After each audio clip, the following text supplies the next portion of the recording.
반갑습니다.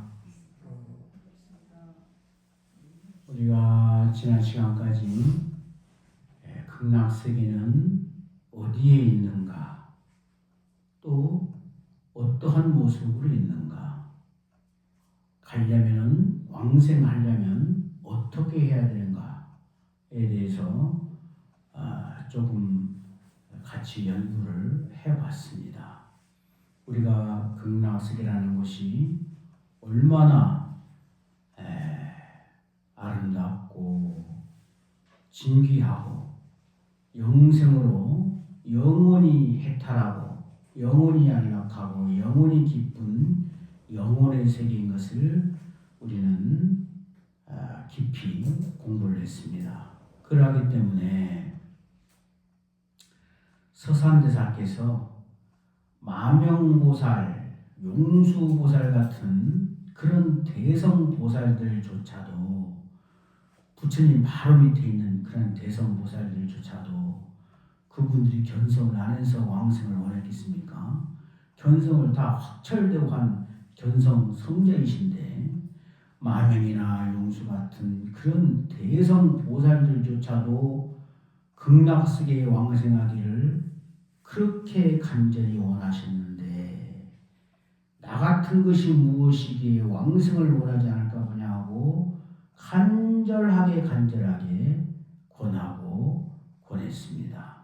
그것처럼 우리가 극락세계에 왕생한다 하는 그 사실 하나만 딱 마음에 새기고 있으면은 천만 억생을 유래해 돌아온 이 생을, 이 업장의 세계, 사바세계의 고리를 딱 끊고 영원의 세계에 가는 것입니다. 그렇기 때문에 극락세계 왕생만 하면은 모든 것이 끝나버리는 거예요. 모든 괴로움, 모든 고통, 모든 슬픔, 이런 것들은 이름조차도 없이 다 끝나버립니다. 잠깐만 끝나는 게 아니고 몇백 년, 몇천 년, 몇만 년 끝난 정도가 아니라 영원히 끝나는 거예요.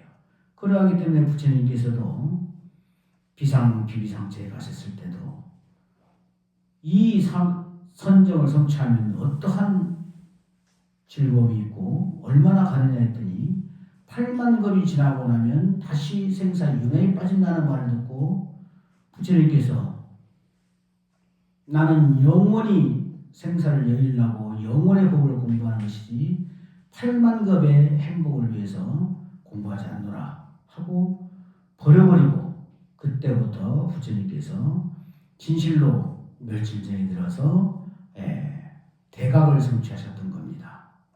그것처럼 우리가 극락세계의 왕생 법문을 한번 듣는 것만으로도 세세생생의 엄청난 복덕과 공덕이 있어야 들을 것인데, 하물며 진실로 깊이 믿고 발언해서 그야말로 극락세계에 가기를 원한다면 이보다 더 크고 좋은 일이 없습니다.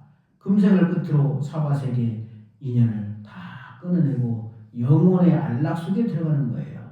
그러니 이 극락세계의 법보다 더 크고 위대한 법이 없습니다.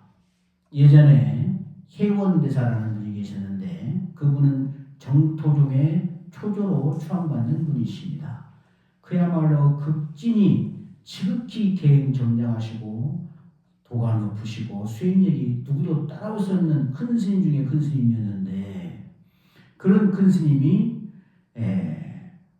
모든 경전을 다 열람한 후에 누구나 행할 수 있고 큰 효과를 얻을 수 있는 수행법은 오직 정토법으로서 연불수행보다 좋은 방편이었음을 알게 되고, 그래서 100년 결사를 맺게 됩니다. 승소,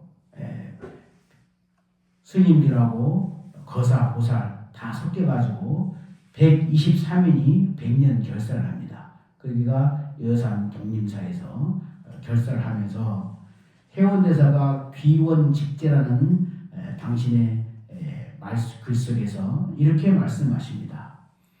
요사이 선종들이 연불하여 정토를 닦는 일을 보고는 상에 집착하여 수행한다 하여 비방하고 참선 견성하여 진상을 도노한 것만 갖지 못하다 하므로 근기가 천박한 이들은 그 말을 믿고 염불도 아니하고 경도 보지 아니하며 오염된 삶을 살고 있어서 입으로는 참선을 말하나 마음에는 도를 행하지 아니하며 정토를 비방하고 왕생을 믿지 아니한다. 이는 크게 잘못된 것으로 아미타불이 위없이 깊고 묘한 스님을 알지 못하는 것이다 라고 귀원칙지라는 당신의 저술 속에서 분명하게 밝혔어요. 그래서 100년 결사를 해가지고 그 123인이 다 극락석에 왕생했습니다. 이것이 이제 이런 것이 시조가 돼서 해원대사가 정토 중에 초조가 되고, 다만 해원대사는 후에 정통의 그 삼국에 입주하여 오직 나무아미타불 전수로 그 칭명만 하는 그런 연불이 아니라 해원대사께서 했던 연불은 반주산맥에 의지한 반주산맥을 닦았던 것입니다.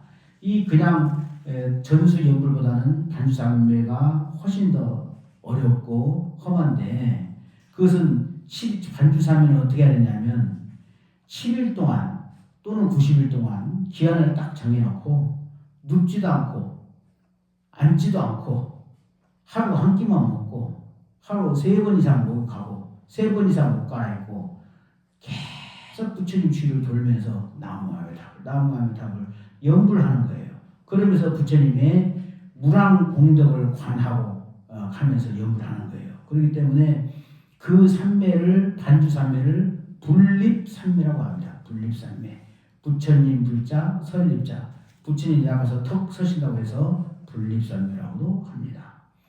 그렇게 반주산매를 많이 닦으셨고, 당신도 실제로는 82세 되는 해 11월 초하루에 정해들어서 그해 17일에 비로소 출정하는 연불사카 선정력을 보여주시기도 했어요. 그리고 그 다음 해에 왕생하셨습니다. 많은 사람들 다 왕생시키고 나서 왕생하셨어요. 그래서 해원대사를 정토중에 초주로 삼고 여산에 있는 독림사를 정토중의 총본산으로 삼는 것입니다. 이 해원대사는 또 얼마나 또 큰 스님이냐면은, 이분은 진날의 안제 때 불법에 그냥 큰 환란을 만나가지고 정치가들이 스님들을 함부로 대하고 막 처형하는 것을 보고 상서를 올려가지고 불법은 왕법에 종속되지 아니한다. 아주 그야말로 얼마나 참 당당한 말씀입니까? 천하 만민의 생사 여탈관을 지고 있는 황제한테. 그래서 사문 불경 왕자론을 지으신 거예요. 사문은 왕자한테 절하지 않는다. 사문은 오직 부처님한테 절하고 스승한테만 절할 겁니다. 그리고 일체 중생에게 구제를 위해서 절할 겁니다. 부처님한테는 대스승이야 절하고 스승이니까 당연히 절하는 것이죠. 그렇지만 권력에 아첨해서 권력에 그냥 빌붙어서 절하지 아니한다고 해서 사문 불경 왕자론을 딱 지었던 그런 큰 스님이기도 합니다. 그렇게 해원대사가 100년 결사를 해서 왕생했고 123이 다 왕생했어요. 그리고 임종 7일전에는 아미타불 관음 세지 보살이 다 오셔가지고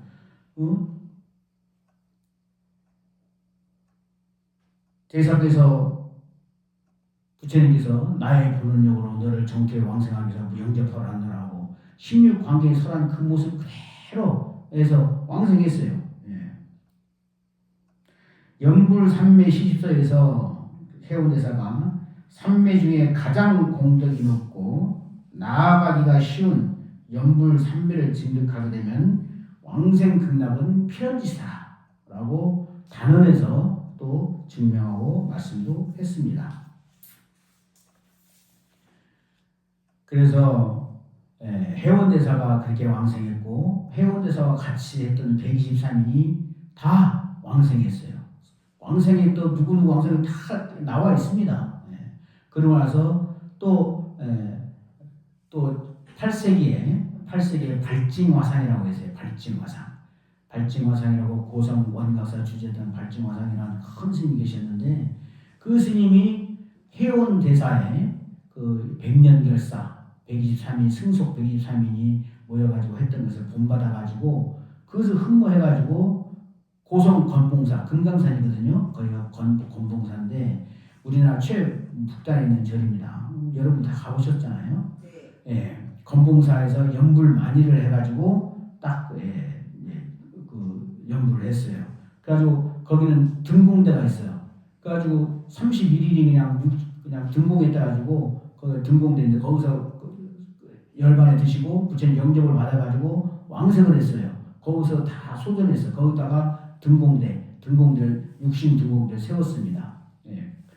금강산 감로봉 꼭대기에.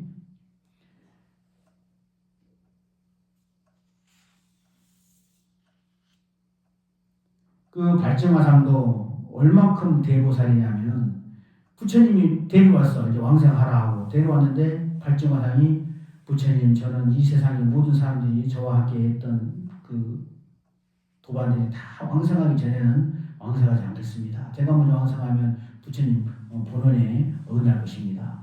그러니까 또 다 믿고 왕생시켰어. 그러고서 또 데려오니까 이 세상 저희 도반들이 지은 죄가 영원히 없어지고 다 끝날 때까지 더 수행을 하고 가겠습니다. 하니까 부처님께서 네가 먼저 왕생하고 나면 나머지 다 왕생시키겠노라 하니까 비로소 반야용서에 올랐다는 그런 기록이 있습니다. 그러니까 우리가 왕생할 때는 나만 왕생하려고 막 그냥 앞에 간 사람 끄집어내고 내가 먼저 타려고 하는 것이 아니라 다 보내고 내가 맨 뒤에 가겠다는 그 마음이 왕생에 바른 마음이고 그래야 왕생이 됩니다. 예. 가는 사람 끄집어내서 내가 먼저 가려고 하면 안 되죠. 우리 세속의 욕망은 그렇지 않습니까? 예. 그렇기 때문에 우리 중생들은 그냥 우선 본인이 먼저 왕생을 해야 돼. 남의 가는 거 끄집어내고 내가 왕생하는 게 아니라 내가 먼저 왕생을 해서 그게 환상회양인데 내가 왕생을 해서 반드시 부처님의 설법을 듣고 부처님의 수기를 받고 부처님의 힘을 얻어서 다시 내가 세상에 나올 때는 중생을 구제하는 큰 힘을 얻어서 견성의 조사가 되고 견성시키는 조사가 되고 왕생시키는 정토보살에 대해서 만중생을 구제하겠다는 그런 소원으로 해야 되기 때문에 일단 왕생을 해야 됩니다. 뜻은 좋아. 일체 중생을 다 성불시키기 위해 성불했다 하면 그 지상보살 같은 대보살이나 할 수 있는 것이지 일반 업장 중생들은 먼저 자기의 원력과 힘을 키워야 돼요. 그러려면 부처님의 설법을 듣고 부처님의 수기를 받고 부처님의 힘을 얻어야 돼. 그렇기 때문에 내가 조그마한 중생이 원력만 커가지고 이체 중생을 다 부자겠다면은 요만한 행주 하나 가지고 세상을 다 닦아내는 것 같아가지고 금방 행주만 더러워지고 말아요. 세상을 닦을 만한 행주가 돼갖고 나와야 비로소 세상을 닦을 수가 있는 겁니다. 그러려면은 먼저 왕생을 해서 부처님께 설법을 듣고 부처님께 수기를 받고 부처님의 힘을 얻고 그러한 연회 세상에 나와서 중생 제도를 하는 것입니다. 그게 환상회양인데 우리가 보면은 그냥 뭐 아주 큰 대조사 보살들 있죠. 마명능수는 말할 것도 없고 달마 육조 뭐 그냥 영명능수 얼마나 큰 대덕스님들 많습니까? 그야말로 하늘보다 더 높은 그런 대성 보살 스님들 보면은 그런 스님들 그냥 한두 생에 와가지고 왔다 갔다 하다가 수행 좀 해갖고 되는 게 아니에요.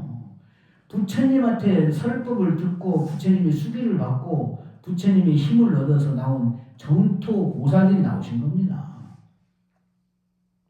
세상에 나와서 대천자가 해능대사가 그냥 한순간에 그냥 웅무소지 이생신 그 한자들 그냥 어쩌다 깨친 것 같아요? 그렇지 않아요. 수수 억만급생이라는 무진 세월의 수행력이 쌓여 있었던 것이고 또 부처님의 본원력에 의지한 정토에서 딱 그런 보살들이 다시 사바세계의 원력으로 나오신 거예요. 탈지보살 되면 원력수생이거든요. 탈지 부동지에 가면은 내가 지옥에 가고 싶으면 지옥에 가, 아비에 가고 싶으면 아비에 가, 축생에 가고 싶으면 축생을 가, 천사에 가려면 가, 극락에 가려면 가, 아무데나 마음대로 가요. 왜? 원력으로 가기 때문에. 일반 중생들은 업력으로 떨어지는 거예요. 업력으로 떨어지면 업력 타락이에요. 짐승 같은 짓 했으면 축생의 겉모습을 뒤집어 쓰고 네 발로 기어다녀야 되고, 지옥 같은 업을 짓으면 지옥에 떨어져가지고 불바다의 고통을 또 겪어야 되고, 업력으로 떨어지기 때문에. 하지만 보살들은 지옥에 가도 중생을 구제하러 가는 것이지 자기가 업이 많아서 가는 게 아니에요. 그러니까 십법계를 마음대로 돌아다니면서 구제하는 것은 탈지보살 이상이 되어야만이 비로소 그렇게 부동지에 올라가야만이 할 수가 있는 겁니다.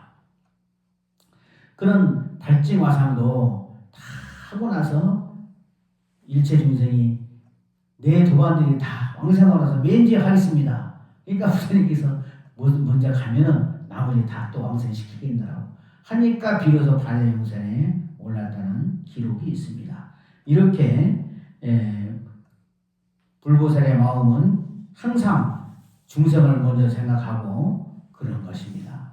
아까 서산대사가 그 마명이나 용수보살 같은 대성보살들조차도 그렇게 간절히 왕생하기를 원하셨는데, 나 같은 것이 무엇이기에 왕생을 원하지 않을까 보냐 하고 적극 권했잖아요. 그런 서산대사도 사지보살입니다. 사지보살.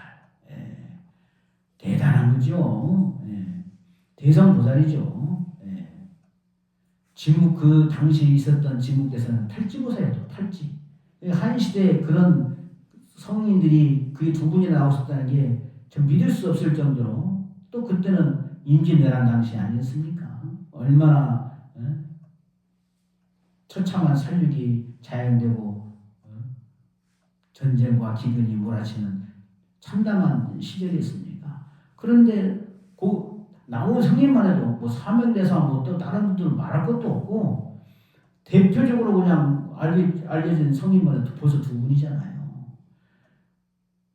대통령은 잠시도 자리를 비웠었기 때문에 탄핵이 되면 바로 또 뽑아야 되고 하지만은, 성자는 한 세기에 한 번도 안 나올 수가 있습니다. 한 세기, 몇 세기 가더라 하나도 안 나올 수가 있는데, 또 어떤 데는 한 세기에 막 몇 명도 나오고 하는 거예요. 성인이 한 번씩 나오면 나라가 국태가 미난하고 그런 겁니다. 서산대사의 왕생가가 있어요. 한번 들어보실래요? 합장향서좌 두 손 모아 서방향에 앉아서 응심연미타 마음대 아미타 부처님을 부르노라. 평생 몽상사 한평생 꿈에서도 그리워한 것은 상제 백년하라. 서방동토 극락세계에 피어있는 백년꽃이네. 그 얼마나 이 마음이 평생 몽상사, 꿈에서도 그리워하는 것 같아. 꿈에서도. 이것이 이제 행위입니다. 사실은. 꿈에서도 그리워야 돼. 내가 입으로는 수행하네, 입으로는 연구하네 하면서 마음속을 추구하는 것이 엉뚱한 데가 있으면 그 길로 흘러가는 거예요. 내 마음이 쫓아가는 길. 그렇기 때문에 꿈에서도 그리워하는 것은 상제백년하라. 그 두 마디만 기억하세요. 평생 몽상사.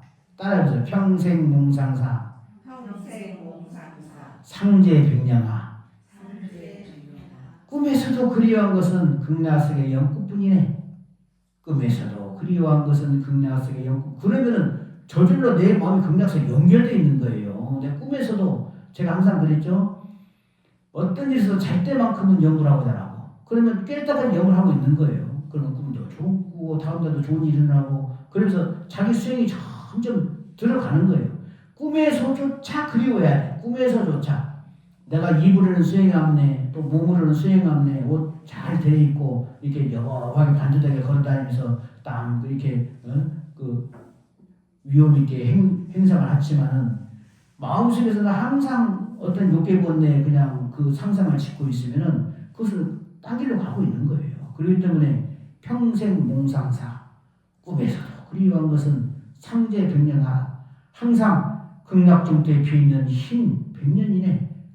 하지 그거 평생 몽상사 상대 백년하라 합장 향서자 합장하고 두 손 모아 석적을 향해서 응심연비타라 마음을 타여 부처님 아미타 부처님 부르노라 평생 몽상사는 상제 백년 안에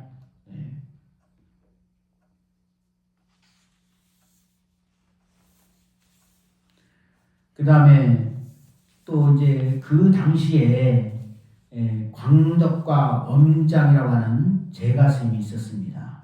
광덕과 엄장은 삼국유사 감독편에 나오는 그 두 분인데 문무왕 시대 때 광덕과 엄장이라는 분이 계셨어요.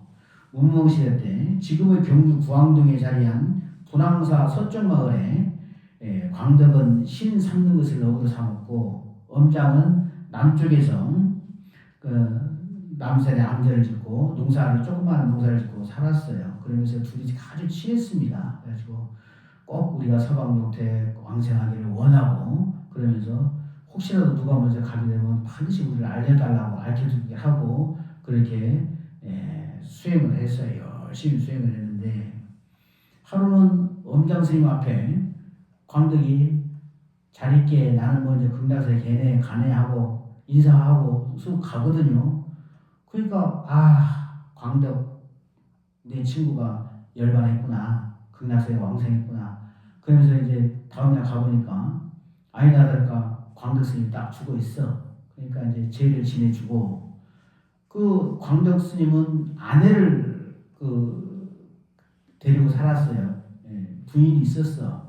그러니까 이제 홀로 되니까 딱 하니까 그러면 고민했죠. 그러면 저 친구 부인인데 내가 같이 살아줘야 되겠다 하고 광덕이 이제 입적했으니까 나랑 같이 사는 게 어떠 하오 그렇게 넌지시 끊으니까 그 부인이 1초도 걸리자고 그러시죠.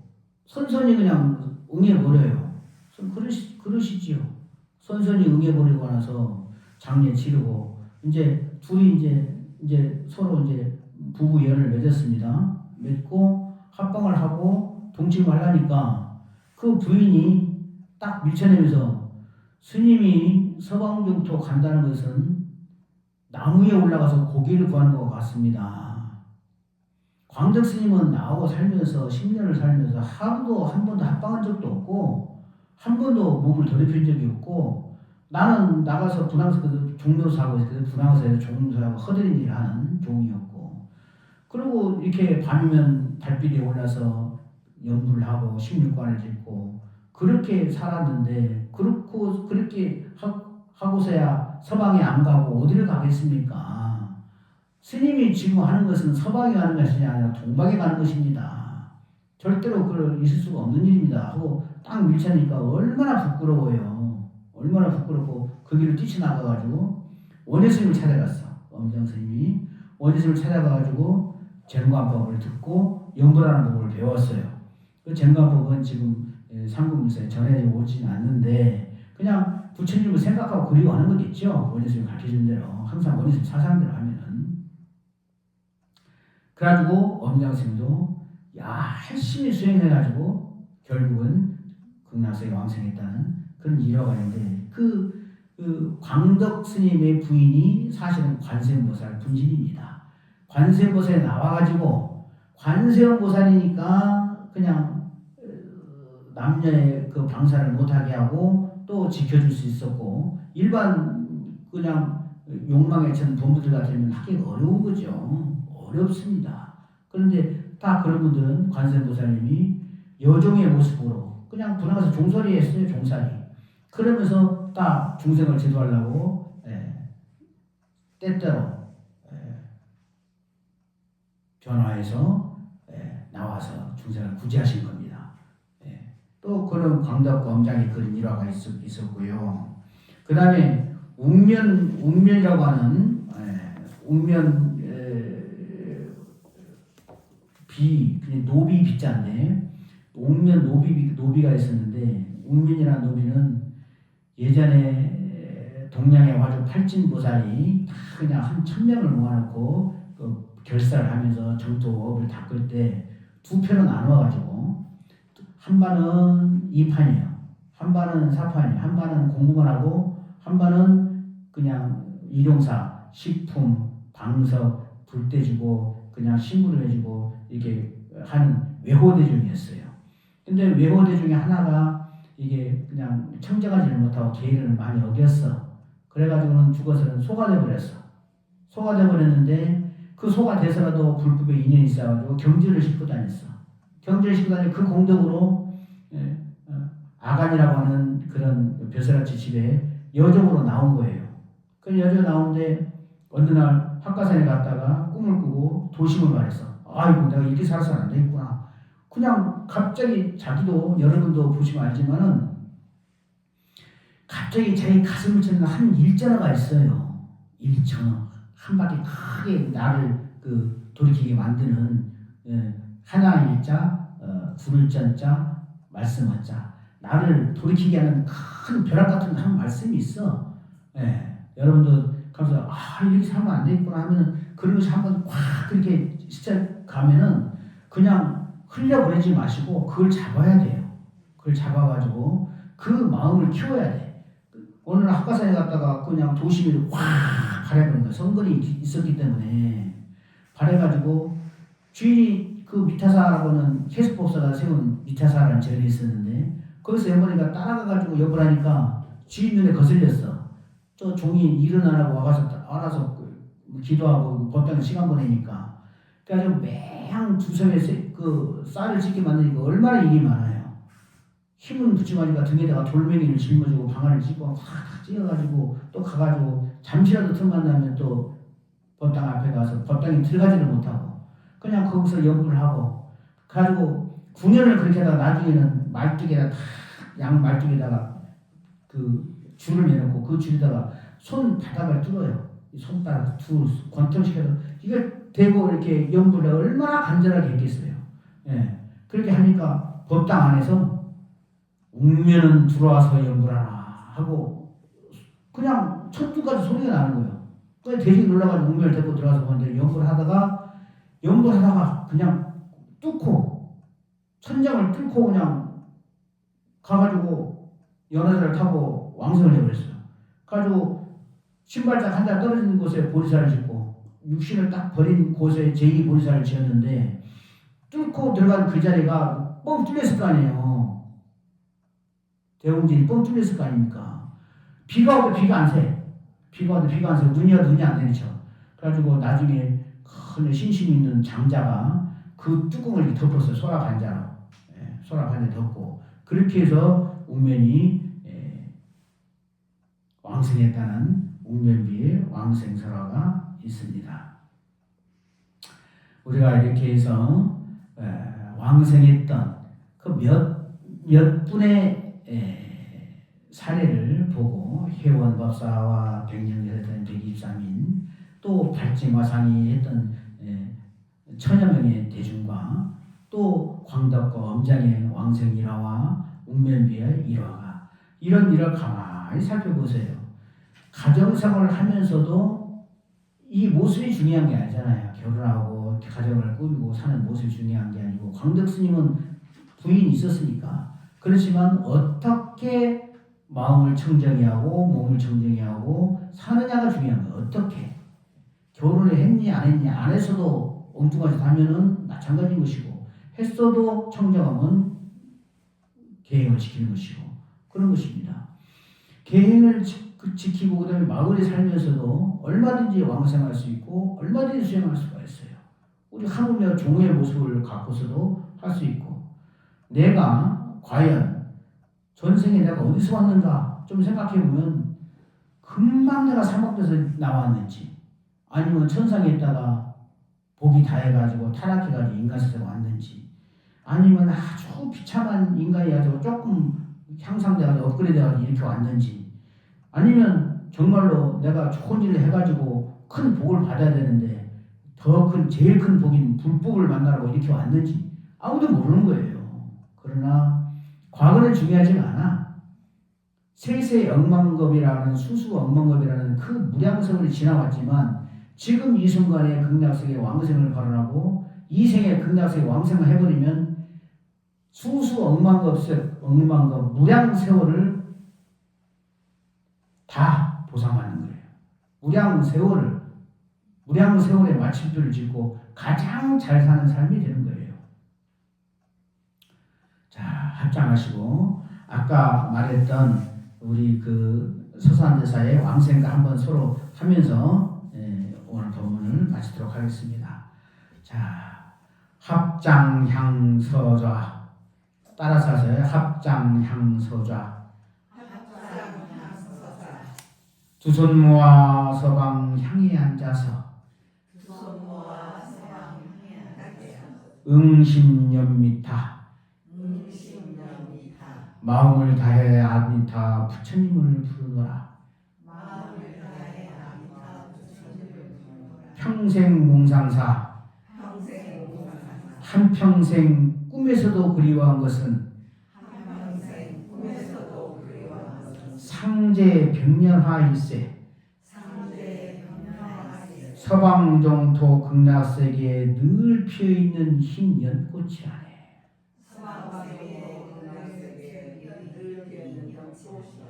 서산주정 스님께서 지으신 왕생가입니다. 평생 몽상사 상제 병렬화 요 두 마디만 기억하세요. 꿈에서도 그리워한 것은 극락세계의 연꽃뿐이네. 내가 원을 세우고 연불을 하고 발언하면요, 극락세계 연지에서 내 이름이 딱 써져 있어 그 극락이 시원하게 크고 넓게, 그래서 빛이 나고 윤기가 나고 생생해져. 근데 연불 안 하고 뻘짓하고 망상 피고 그냥 그걸 서 슬슬슬슬 시들어요. 벌써 극락세계에 내 연꽃이 하나 시들었다 피었다 하는 것은 우리들의 책임이지 누구 책임이 아니야. 이제 우리는 극락세계에 왕생하는 것을 필생의 소원으로 삼고 평생 몽상사 해야 됩니다. 평생 꿈에서도 그리워하는 것, 그렇게 돼야 됩니다. 감사합니다. 오늘 여기서 마치겠습니다. 성불하십시오.